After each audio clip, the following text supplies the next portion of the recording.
Little Snow White by Jacob and Wilhelm Grimm. Once upon a time in midwinter, when the snowflakes were falling like feathers from heaven, a queen sat sewing at her window, which had a frame of black ebony wood. As she sewed, she looked up at the snow and pricked her finger with her needle. 3 drops of blood fell into the snow. The red on the white looked so beautiful that she thought to herself, "If only I had a child as white as snow, as red as blood, and as black as the wood in this frame."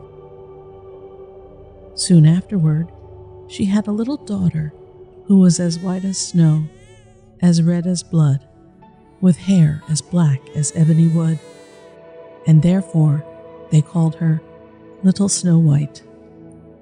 And as soon as the child was born, the queen died. A year later, the king took himself another wife. She was a beautiful woman, but she was proud and arrogant, and she could not stand it if anyone might surpass her in beauty. She had a magic mirror.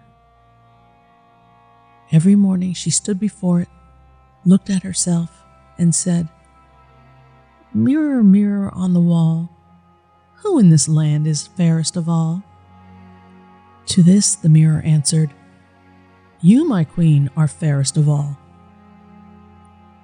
Then she was satisfied, for she knew that the mirror spoke the truth. Snow White grew up and became ever more beautiful.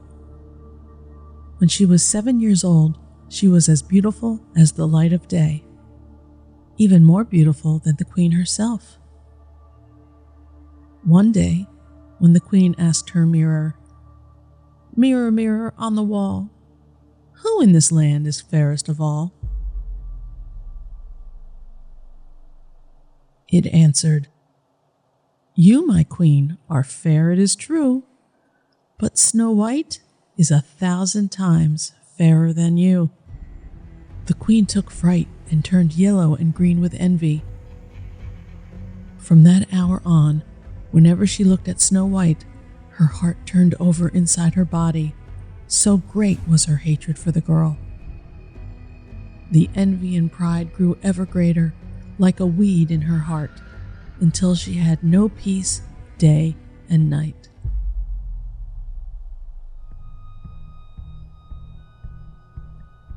Then she summoned a huntsman and said to him, "Take Snow White out into the woods. I never want to see her again. Kill her, and as proof that she is dead, bring her lungs and her liver back to me." The huntsman obeyed and took Snow White into the woods. He took out his hunting knife and was about to stab it into her innocent heart when she began to cry, saying, "Oh, dear huntsman, let me live. I will run into the wild woods and never come back." Because she was so beautiful, the huntsman took pity on her, and he said, "Run away, you poor child." He thought, "The wild animals will soon devour you anyway." But still, it was as if a stone had fallen from his heart, for he would not have to kill her. Just then, a young boar came running by.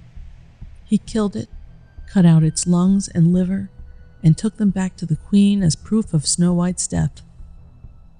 The cook had to boil them with salt, and the wicked woman ate them, supposing that she had eaten Snow White's lungs and liver.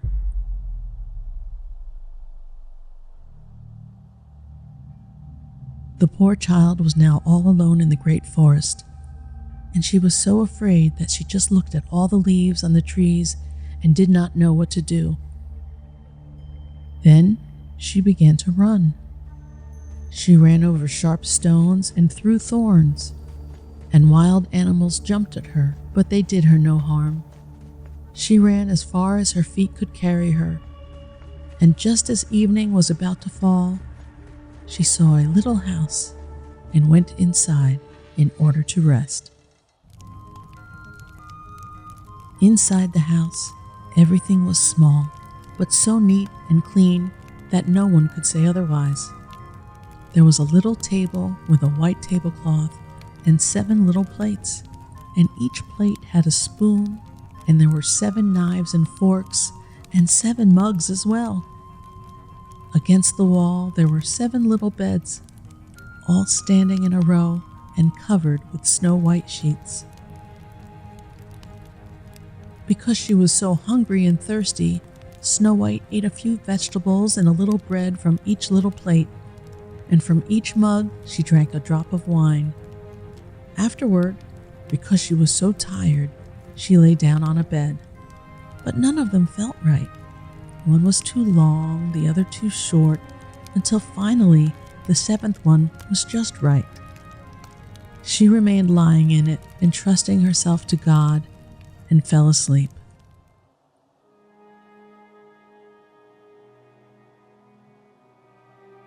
After dark, the masters of the house returned home. They were the 7 dwarfs who picked and dug for ore in the mountains. They lit their 7 candles, and as soon as it was light in their house, they saw that someone had been there, for not everything was in the same order as they had left it. The first one said, "Who has been sitting in my chair?" The second one, "Who has been eating from my plate?" The third one, "Who has been eating my bread?" The fourth one, "Who has been eating my vegetables?" The fifth one, "Who has been sticking with my fork?" The sixth one, "Who has been cutting with my knife?" The seventh one, "Who has been drinking from my mug?" Then the first one saw that there was a little imprint in his bed and said, "Who stepped on my bed?" The others came running up and shouted, "Someone has been lying in mine as well." But the 7th one, looking at his bed, found Snow White lying there asleep. The 7 dwarves all came running up, and they cried out with amazement. They fetched their 7 candles and shone the light on Snow White. "Oh, good heaven! Oh, good heaven!" they cried. "This child is so beautiful!" They were so happy that they did not wake her up, but let her continue to sleep there in the bed. The 7th dwarf had to sleep with his companions, 1 hour with each one, and then the night was done. The next morning, Snow White woke up, and when she saw the 7 dwarfs, she was frightened. But they were friendly and asked, "What is your name?" "My name is Snow White," she answered.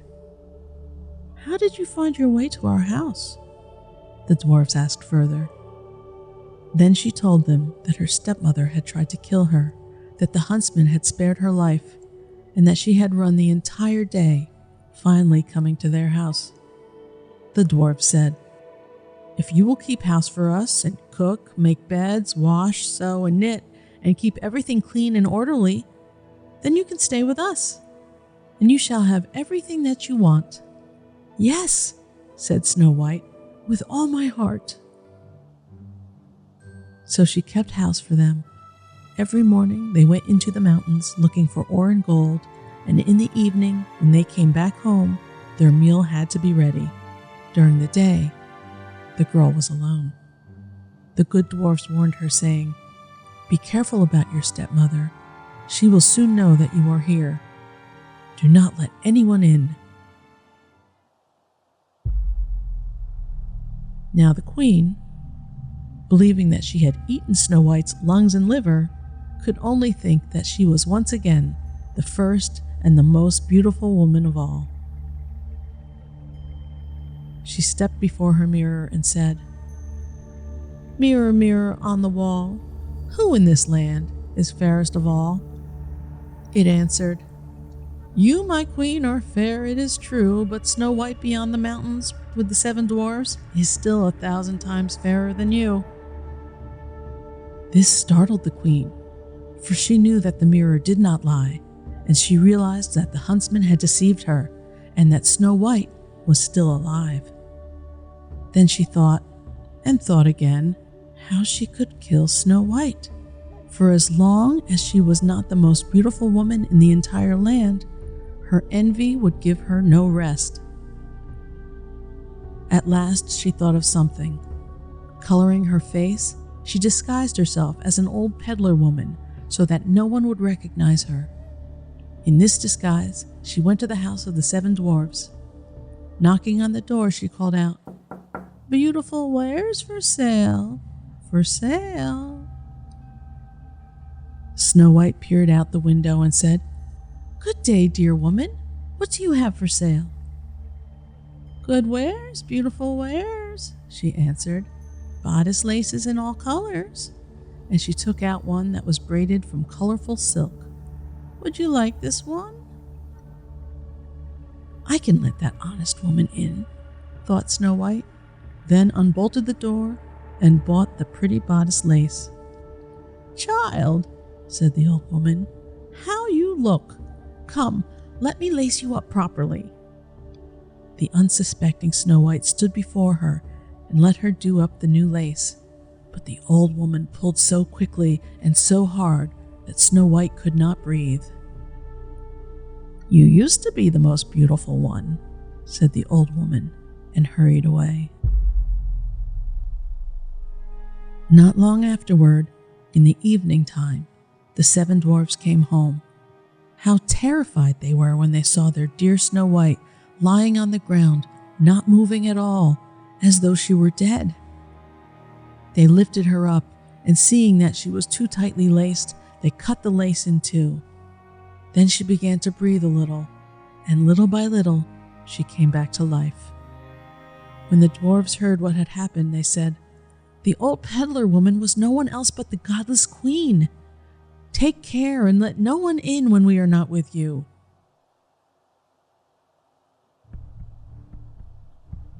When the wicked woman returned home, she went to her mirror and asked, "Mirror, mirror on the wall, who in this land is fairest of all?" The mirror answered once again, "You, my queen, are fair, it is true, but Snow White, beyond the mountains with the 7 dwarfs, is still 1,000 times fairer than you."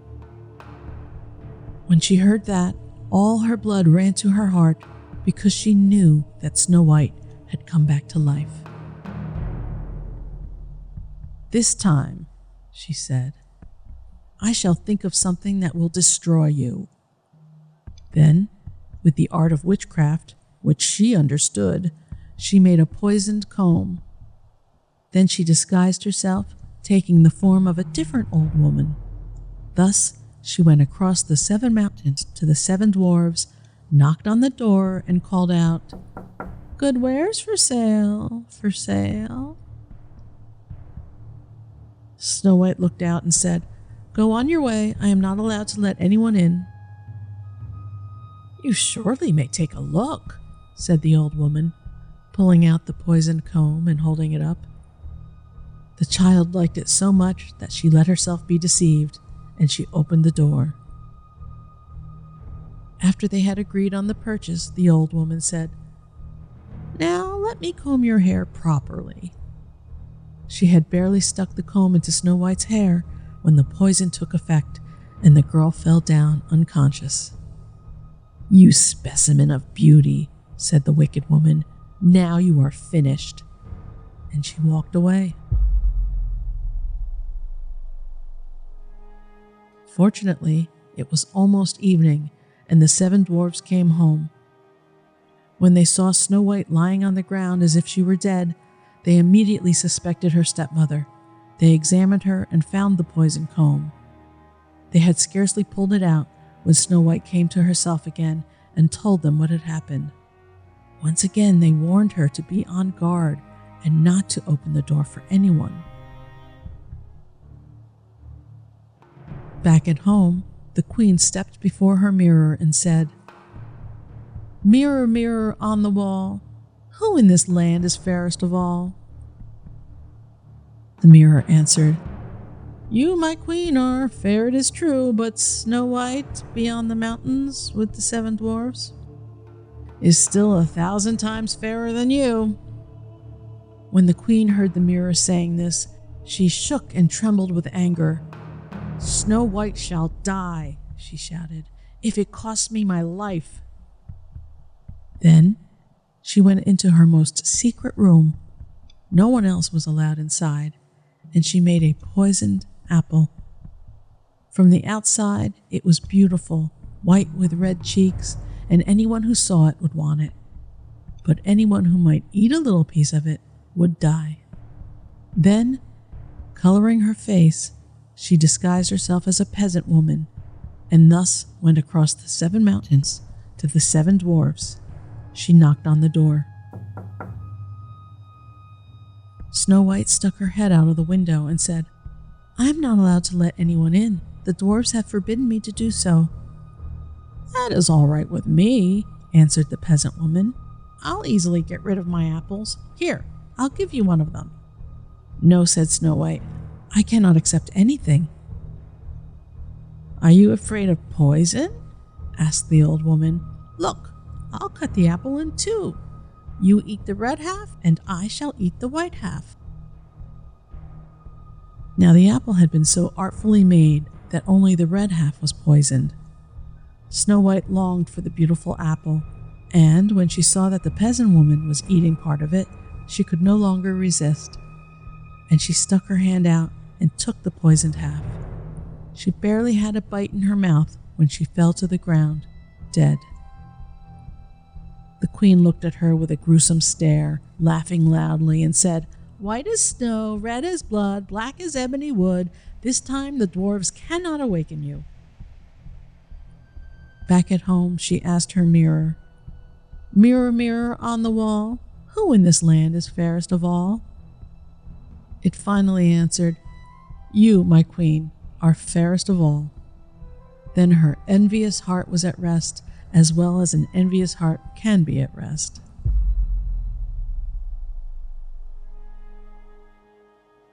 When the dwarfs came home that evening, they found Snow White lying on the ground.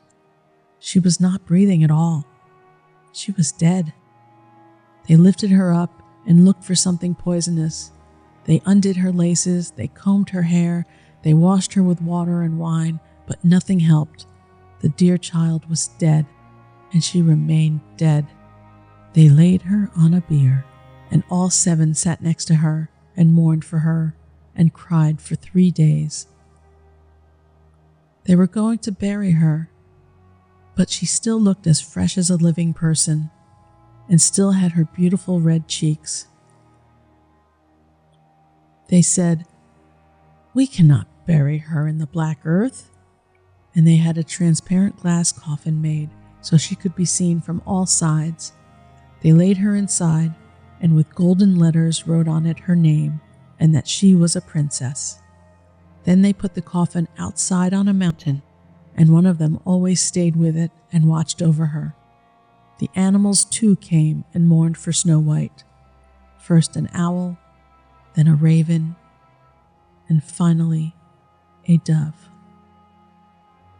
Snow White lay there in the coffin a long, long time, and she did not decay, but looked like she was asleep, for she was still as white as snow, and as red as blood, and as black-haired as ebony wood.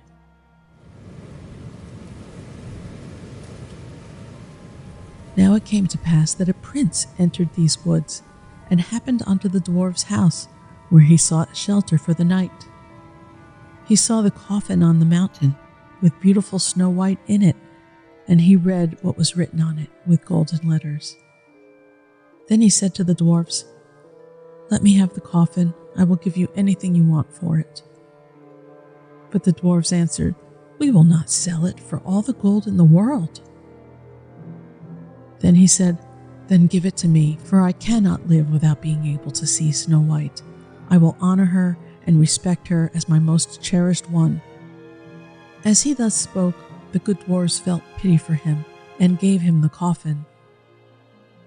The prince had his servants carry it away on their shoulders, but then it happened that one of them stumbled on some brush, and this dislodged from Snow White's throat the piece of poisoned apple that she had bitten off. Not long afterward, She opened her eyes, lifted the lid from her coffin, sat up, and was alive again. "Good heavens, where am I?" she cried out. The prince said joyfully, "You are with me." He told her what had happened, and then said, "I love you more than anything else in the world. Come with me to my father's castle. You shall become my wife." Snow White loved him, and she went with him. Their wedding was planned with great splendor and majesty. Snow White's godless stepmother was also invited to the feast. After putting on her beautiful clothes, she stepped before her mirror and said, "Mirror, mirror on the wall, who in this land is fairest of all?" The mirror answered, "You, my queen, are fair, it is true, but the young queen is 1,000 times fairer than you." The wicked woman uttered a curse, and she became so frightened, that she did not know what to do. At first, she did not want to go to the wedding, but she found no peace. She had to go and see the young queen. When she arrived, she recognized Snow White, and terrorized, she could only stand there without moving. Then they put a pair of iron shoes into burning coals. They were brought forth with tongs and placed before her. She was forced to step into the red-hot shoes and dance until she fell down dead. The end.